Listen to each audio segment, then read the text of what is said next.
So, everything that begins to exist has a cause. The universe began to exist. Science seems to suggest with the expanding universe that the universe is in fact finite and dynamic. Now, I told you I'd give you a second theory, and that's a philosophical one.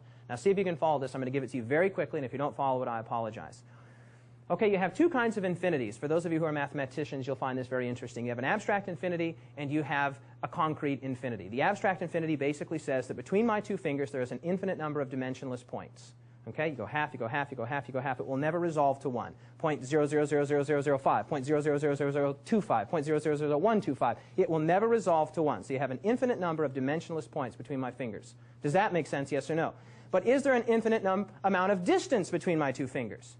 No. So this is an abstract infinity. It is not a concrete infinity. Okay? Now, a concrete infinity would be something like taking an infinite number of 1-inch wide books and putting them on an infinitely long bookshelf. Okay? That's an actual thing, where you had an actual bookshelf that had actual books that was infinite in number. And so far as I understand, mathematicians do not believe that actual infinities exist. Now, I don't know what the state of the mathematical debate is on that right now, but a friend of mine who's a mathematician tells me that most people, most mathematicians, he told me several years ago, do not believe that actual infinities exist. Well, who cares? That's not really what we want to talk about here. What we do want to talk about is that time is not abstract. Okay, now follow this. Time is measurable. Okay, we measure time in increments. Seconds, hours, day, millennia, centuries, whatever. We have some of our measurements of time are very arbitrary, like a second. Some of them make good sense, like a day, a 24-hour day. It's one rotation of the Earth. So just take any unit of time. We'll take a day for our purposes.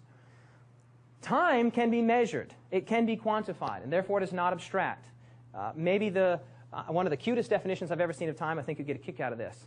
I forgot who said it. I don't think it was Isaac Newton, but it was one of these old fellas that really knew their stuff.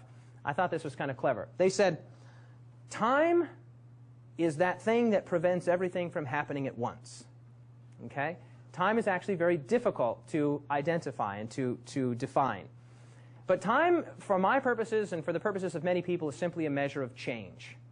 Okay? It's a measure of change. So you could say that I was here, and then 5 seconds later, I am here. You see how that works? So how do you measure that? Well, you can measure it in feet. You can say he was 2 feet over there, or you could say that 5 seconds ago he was there. Or you could say 2 years ago I lived in wherever, Pennsylvania. Or 32 years ago I was born. I used to be this big, now I'm this big. So time becomes a measure of change. We measure time in all sorts of increments. Now follow this. If it is true, if mathematicians are correct, that there is no such thing as an actual infinity, okay, then follow this line of reasoning.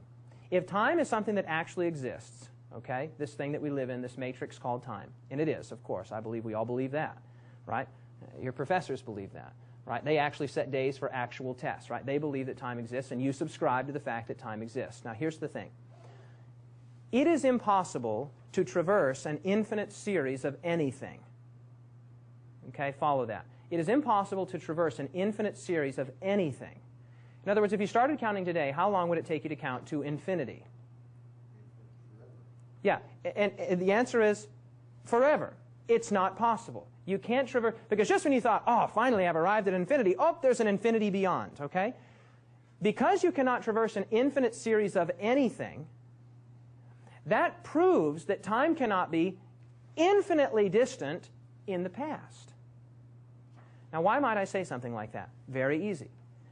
Time could not extend infinitely into the past, because if it extended infinitely into the past, we could have never traversed an infinite number of whatever you want to call them, days, weeks, months, hours. You could have never traversed an infinite number of days to arrive at today. Yet we're here. And the fact that we're here demonstrates that there must have been a finite number of moments, whatever you want to call those moments. There must have been a finite number of moments that preceded our arriving at today. If it's an infinite number of moments that precedes our arriving at today, we could have never gotten here. But we're here, which demonstrates that there must have been a beginning to this thing called time. And there must be a finite amount of those moments prior to us here, or we could have never arrived at where we are today. Do you follow that? Yes or no? It's not difficult to grasp, really. So you have two reasons to believe that the universe is finite. One is scientific and one is philosophical. Well, that begs our conclusion then. Whatever begins to exist has a cause. The universe began to exist. Therefore, the universe had a cause. And that cause is the uncaused cause of all things, a being that we call God. Now, we've not defined God yet. That doesn't mean the God of the Bible. It doesn't mean Jesus Christ of Nazareth. It doesn't mean the Hindu holy... No, no. We're just calling this being, for the purposes of our meeting this evening, God. Okay? If our first premise is true, and by the way, you know that's how a syllogism works. If our first premise is true and our second premise is true, and we've not violated any we've not committed any logical fallacies, then our conclusion is necessitated. It's not likely. It's certain. Okay? So in order to demonstrate that this is not true, you would either have to take issue with the first premise. You'd have to say, hey, here's something that exists that did not begin to exist. Okay, then you could disprove this. You'd have to show me something that's infinitely large and infinitely existent, which you probably cannot do. Or you'd have to demonstrate that the universe, in fact, has been always in existence. And you'd basically be reverting back to the science and the cosmology of 50 years ago. I'd recommend you don't do that. Or you could demonstrate that I've committed some logical fallacy here, that others have committed some logical fallacy, because the necessary conclusion is that the universe does have a cause, and that cause is the uncaused cause of all things, and we call that thing God. Okay? This view, the finite dynamic view of the universe, is widely held. For example, Stephen Hawking, some of you know that name, holds the Sir Isaac Newton Chair of Mathematics at Cambridge University, considered by some to be the most brilliant man, one of the most brilliant scientists in existence today. He was stricken with a terrible disease, amyotrophic lateral sclerosis, and is confined to a wheelchair. I would like to go into a couple articles that I've read recently on his own spiritual journey, but I just don't have time to do that. Anyway, needless to say, the word on the streets of England is that he's attending church, so he's hedging his bets. He said almost everyone now believes that the universe and time itself had a beginning at the Big Bang. Okay? That's just to demonstrate that this is not some crazy view. This is basically the view of modern science. Okay? Number 3, this is a debatable one. This is a tough one. I still find it very compelling, but there are some scientists who are saying, and more philosophers of science that are saying that you can't really talk about this one, but I'll give it to you from my perspective because I still find it very compelling.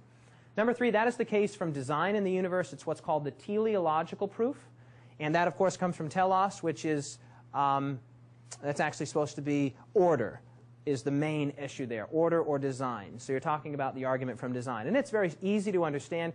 And probably the easiest way to do that is to quote it from the foremost proponent of the design argument, a man by the name of Thomas Aquinas, who lived, of course, in the 13th century, from his Summa Theologica. And, you know, it's just so well articulated that he could say it better than I could. He's writing here, he says, the fifth way is taken from the governance of the world.